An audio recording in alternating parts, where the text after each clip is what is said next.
celebration sa ika-90th birthday ni Nanay Elizabeth. And of course, sa ika-70th birthday ni Prince Carl, Prince Carl, aka Buknoy. Ba't si Buknoy subong?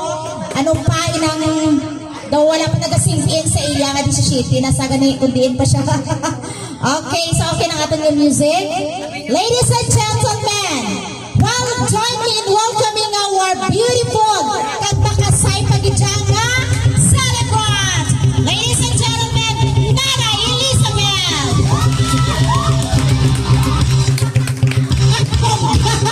Class idyaga entro ni Nanay Elizabeth.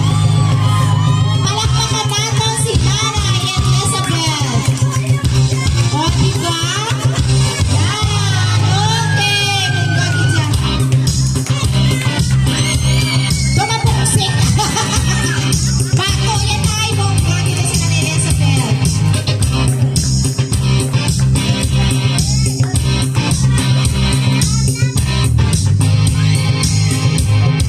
Okay, once again, ladies and gentlemen, palakpakan natin si Nanay Elizabeth na kung sino nag-celebrate sa subong sa ika-90th birthday. O, diba?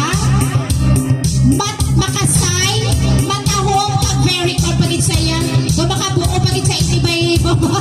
Sana all makabuo pa siya. Okay. O, sige. So, syempre, ang isa ka celebration, isa ka event, hindi ni siya maging successful kung di natin